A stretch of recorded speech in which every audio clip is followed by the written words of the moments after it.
നമസ്തേ, എല്ലാവർക്കും ഇത് mind വെൽനസിന്റെ NPD സീരീസിലേക്ക് ഹാർദമായ സ്നേഹം നിറഞ്ഞ സ്വാഗതം. ഞാൻ നിങ്ങളുടെ ഡോക്ടർ സ്യൂസൻ കോരൻ. നമ്മുടെ NPD സീരീസ് എല്ലാം തന്നെ അവയർനെസ് ആയിട്ടുള്ളതാണ്. നിങ്ങളത് ഡയഗ്നോസിനായിട്ട് ഉപയോഗിക്കരുത്. എന്തെങ്കിലും സംശയമുണ്ട്, നല്ലൊരു പ്രൊഫഷണലെ കൺസൾട്ട് ചെയ്യുക. അപ്പൊ ഇന്നത്തെ നമ്മുടെ ടോപ്പിക് എന്ന് പറയുന്നത് the victims don't know their value, അതായത് they are not aware of their value. അപ്പൊ നമ്മുടെ വാല്യൂ നമുക്ക് അവെയർ ആയില്ലെങ്കിൽ നമുക്ക് എന്ത് സംഭവിക്കും എന്നുള്ളതിന്റെ ഉത്തമ ഉദാഹരണമാണ് നമ്മൾ ഓരോരുത്തരും വിക്ടിം ആകുന്നത്. നമ്മുടെ വാല്യൂ നമ്മൾ അറിഞ്ഞില്ല എന്നുണ്ടെങ്കിൽ നമുക്ക് നമ്മളോട് തന്നെ ഒരു എന്താ പറയുക, ഒരു റെസ്പെക്ട്, ഒരു ഗുഡ് ഫീൽ ഒന്നും ഉണ്ടാവില്ല. അപ്പൊ അതിനകത്ത് നമുക്ക് സെൽഫ് ലവ് ഉണ്ടാകാനായിട്ട് പറ്റത്തില്ല. വാല്യൂ ഉള്ള ഒരു സാധനത്തിനോടല്ലേ നമുക്കൊരു ഇൻട്രസ്റ്റും ഒരു കണക്ഷനും ഒക്കെ ഫീൽ ചെയ്യത്തുള്ളൂ. അപ്പം നമ്മൾ ഈ വിക്റ്റിമായിട്ട് വരുന്ന ഒരാൾക്കും അവരുടെ സെൽഫ് വർത്തിനെ അവർക്ക് അസസ് ചെയ്യാനും എന്തിലുള്ള വാല്യൂവിനെ കണ്ടെത്താനും അവർക്ക് പറ്റത്തില്ല. അപ്പൊ when you don't know how to assess your value, then what happens? അപ്പൊ നമ്മുടെ വാല്യൂ നമുക്ക് കണ്ടുപിടിക്കാനും നമുക്ക് അസസ് ചെയ്യാനും പറ്റുന്നില്ല, നമ്മുടെ വാല്യൂവിനെ നമുക്ക് നമ്മളിലേക്ക് കൊടുക്കാനും പറ്റുന്നില്ല. അപ്പൊ എന്ത് സംഭവിക്കും? Somebody else will put a value on you. അതായത് എനിക്ക് വാല്യൂ കൊടുക്കാൻ പറ്റാതെ വരുമ്പോൾ പിന്നെ എനിക്ക് വാല്യൂ തരുന്ന ആരാണ്? മറ്റുള്ളവർ എനിക്ക് വാല്യൂ തരാനായിട്ട് തുടങ്ങും. അപ്പൊ എന്റെ വാല്യൂ എനിക്കുണ്ടെങ്കിൽ മറ്റുള്ളവർ എനിക്ക് വാല്യൂ തരുന്നത് ഞാൻ എന്റെ വാല്യൂവിനെ എക്സ്പ്രസ് ചെയ്യുന്നതനുസരിച്ചിരിക്കും. ഞാൻ പുറത്തേക്ക് എന്റെ വാല്യൂവിനെ എക്സ്പ്രസ് ചെയ്യുമ്പോഴാണ് അവര് okay, I can see that, okay she is valuable എന്നുള്ള ഫീൽ വരുന്നത്. അപ്പൊ എനിക്ക് വാല്യൂ ഇല്ല. അപ്പൊ ഞാൻ പിന്നെ എന്ത് ചെയ്യും? പുറത്തുനിന്ന് മറ്റുള്ളവരെന്ന വാല്യൂ ആണ് എന്റെ വാല്യൂ എന്ന് ഞാൻ വിശ്വസിക്കും. അപ്പോൾ എനിക്ക് വാല്യൂവിനെ, ഇത് ശ്രദ്ധിച്ചേക്കണം, എനിക്ക് വാല്യൂ ഞാൻ അസസ് ചെയ്ത് എന്റെ വാല്യൂ ഇതാണെന്ന് ഞാൻ എക്സ്പ്രസ് ചെയ്യുമ്പോൾ പുറത്തുള്ളവരാണ് അതിനോട് റെസ്പോണ്ട് ചെയ്യുന്നത്. ഓക്കെ, ഇതാണ് വാല്യൂ, സോ ഈ വാല്യൂ അല്ലാതെ ഇവരുമായിട്ട് നമുക്ക് ഡീൽ ചെയ്യാൻ പറ്റില്ല എന്നുള്ളത് മറ്റുള്ളവർ മനസ്സിലാക്കും. എനിക്ക് വാല്യൂ ഇല്ലെങ്കിൽ ഞാൻ എങ്ങനെയാകും? എനിക്ക് വാല്യൂ അറിയില്ല, എനിക്ക് വാല്യൂ ഇല്ല, I have not created a value. അപ്പോ പുറത്തുള്ളവർ എനിക്ക് എന്ത് വാല്യൂ തരുന്നു അതായിട്ട് ഞാൻ ഇങ്ങനെ കാണും, ഓ അതാണ് എന്റെ വാല്യൂ. എന്നിട്ട് നമ്മൾ പറഞ്ഞുകൊണ്ടിരിക്കും നമുക്കാരും വാല്യൂ തരുന്നില്ല.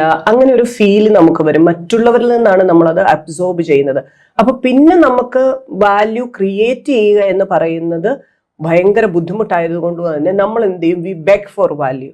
നമുക്കിങ്ങനെ മനസ്സിലാവും, ഇങ്ങനെ എന്നെ ട്രീറ്റ് ചെയ്താൽ പോരാ, കുറച്ചുകൂടെങ്കിലും ഞാനൊരു മനുഷ്യനല്ലേ, ഒരു മനുഷ്യന്റെ രീതിയിൽ എന്നെ ട്രീറ്റ് ചെയ്യണ്ടേ എന്നൊക്കെ ചിലർ പറയും. എനിക്ക് ഇങ്ങനെ ഒരു ട്രീറ്റ്മെന്റ് കിട്ടിയാൽ പോലും. എന്നിട്ട് നമ്മൾ ബെഗ് ചെയ്യാൻ തുടങ്ങും, എനിക്ക് പ്ലീസ് എന്നെ അങ്ങനെ ആക്കണം, എനിക്ക് ഇങ്ങനെ എന്നോട് ഇങ്ങനെ പെരുമാറണം, അങ്ങനെ പെരുമാറില്ല, ഇങ്ങനെ ചെയ്യല്ലേ.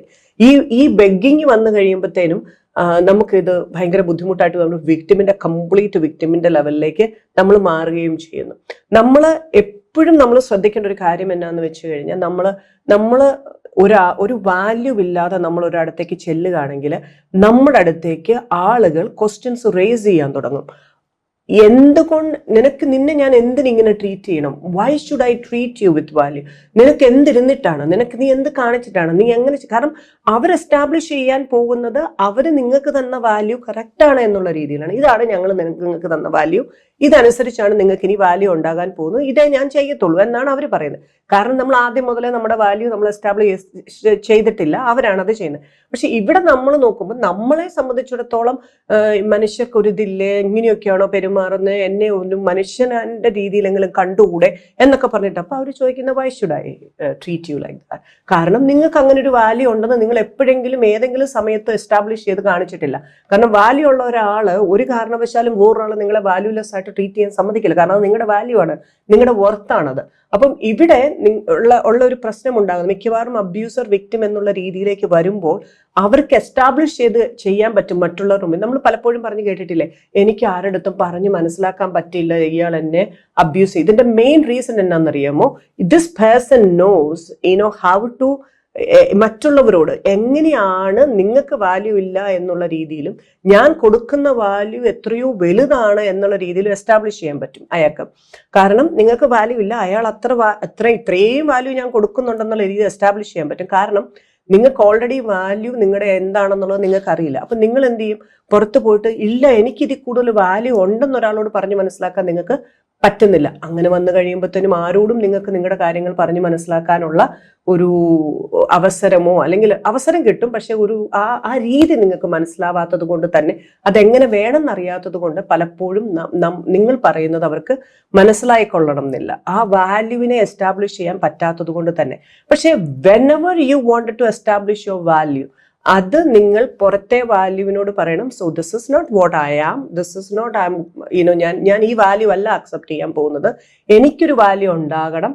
ആ വാല്യൂ ഇനി മുതൽ പുതിയതായിട്ട്, അതാണ് വീണ്ടും ജനിക്കുക എന്ന് പറയുന്നത്, പുതിയതായിട്ട് ഞാൻ എൻ്റെ വാല്യൂസിനെ ക്രിയേറ്റ് ചെയ്യുന്നു, എസ്റ്റാബ്ലിഷ് ചെയ്യുന്നു, എന്നിൽ ആ ഫീൽ ഉണ്ടാകും. അപ്പൊ എന്നിലൊരു സെൽഫ് ലവ്, എൻ്റെ സെൽഫ് വർത്ത്, എൻ്റെ സെൽഫ് വാല്യൂ, അതെല്ലാം ഞാൻ നോക്കി ഇതാണ് എൻ്റെ വാല്യൂ, ഇതിൽ കുറഞ്ഞതൊന്നും ഞാൻ അക്സെപ്റ്റ് ചെയ്യത്തില്ല എന്നുള്ള ലെവൽ വരുമ്പോൾ മാത്രമാണ് നമുക്ക് പ്രോപ്പറായിട്ട് നമ്മളെ എല്ലാ സ്ഥലത്തും അസേർട്ട് ചെയ്യാനും കോൺഫിഡൻ്റ് ആയിട്ട് നിൽക്കാനും എല്ലാം നമുക്ക് പറ്റുക. അതല്ല എന്നുണ്ടെങ്കിൽ മറ്റുള്ളവർ തരുന്ന വാല്യൂമായിട്ട് നമ്മൾ സാറ്റിസ്ഫൈഡ് ആവണം. അതെങ്കിൽ അവർ തരുന്ന ട്രീറ്റ്മെന്റിനെ നമ്മൾ എടുക്കുകയും വേണം. ഇപ്പൊ നമ്മൾ ഒരു മാംഗോ വിൽക്കുന്ന ഒരാളാണെങ്കിൽ പോലും ഞാൻ കൊണ്ടുവന്ന് വെക്കുന്ന മാങ്ങയ്ക്ക് എന്ത് മാത്രം വിലയുണ്ട് എന്നുള്ളത് ഞാനാണ് നിശ്ചയിക്കുന്നത്. ഞാനത് നിശ്ചയിച്ചില്ല, പുറത്തുനിന്ന് വരുന്നവർ നിശ്ചയിക്കും ഇല്ലേ?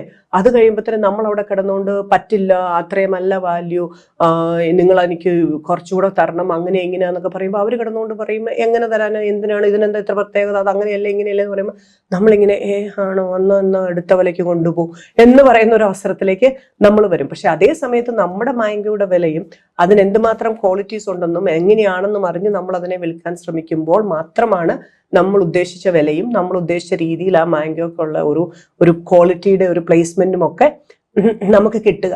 പക്ഷെ അതല്ല എന്നുണ്ടെങ്കിൽ നമ്മൾ മറ്റുള്ളവർ പറയുന്നത് കേട്ടിട്ട് അതനുസരിച്ച് പോകേണ്ടതായിട്ട് വരും. നല്ല നല്ല ക്വാളിറ്റി ഉള്ള സാധനങ്ങളൊക്കെ നമ്മൾ വളരെ ചീപ്പായിട്ട് വിലയ്ക്ക് കൊടുക്കേണ്ടതായിട്ട് വരും. അതുകൊണ്ട് തന്നെ നിങ്ങൾ ശ്രദ്ധിക്കുക, ഇതൊരു പ്രോഡക്റ്റിന്റെ കാര്യം, ഒരു മാംഗോയുടെ കാര്യമാണ് ഞാൻ പറഞ്ഞത്. നിങ്ങളിലുള്ള വ്യക്തിത്വത്തിന്, നിങ്ങളുടെ ആ സെൽഫിന് അത്രമാത്രം വില നിങ്ങൾ ക്രിയേറ്റ് ചെയ്യുകയും ആ ക്രിയേറ്റ് ചെയ്ത വാല്യൂവിനെ നിങ്ങൾക്ക് ഫീൽ ചെയ്യുകയും ആ ഫീൽ ചെയ്ത വാല്യൂവിനെ നിങ്ങൾ പുറത്തേക്ക് എക്സ്പ്രസ് ചെയ്യുകയും ചെയ്താൽ മാത്രമേ നമുക്ക് പ്രോപ്പറായിട്ട് നമ്മളെ എസ്റ്റാബ്ലിഷ് ചെയ്ത് കൊണ്ടുപോകാനായിട്ട് പറ്റത്തുള്ളൂ. അപ്പോൾ വിക്ടിമിന് ഇത് വളരെയേറെ അവർ പഠിച്ചിട്ട് പോലും ഉണ്ടായിരിക്കത്തില്ല, അവർ അങ്ങനത്തെ ഒരു കാര്യത്തെപ്പറ്റി ചിന്തിച്ചിട്ട് പോലും ഉണ്ടായിരിക്കത്തില്ലായിരിക്കും. അങ്ങനെ വരുന്നത് കൊണ്ടാണ് പലപ്പോഴും നമ്മൾ ഈ അബ്യൂസീവ് ആയിട്ടുള്ള ഇതിലേക്ക് പോയിട്ട് അത് സറണ്ടർ ആയി പോകാനായിട്ട് സാധ്യത വളരെയേറെയുണ്ട്. അതുകൊണ്ട് നമ്മൾ എല്ലാവരും ശ്രദ്ധിക്കണം. ഞാൻ എപ്പോഴും പറയുന്നത് പോലെ നമ്മൾ ഒരു കാരണവശാലും ആർക്കും അബ്യൂസ് കൊടുക്കാൻ പാടില്ല, നമ്മൾ അബ്യൂസ് എടുക്കാൻ പാടില്ല, സെൽഫ് അബ്യൂസ് ചെയ്യാനും പാടില്ല.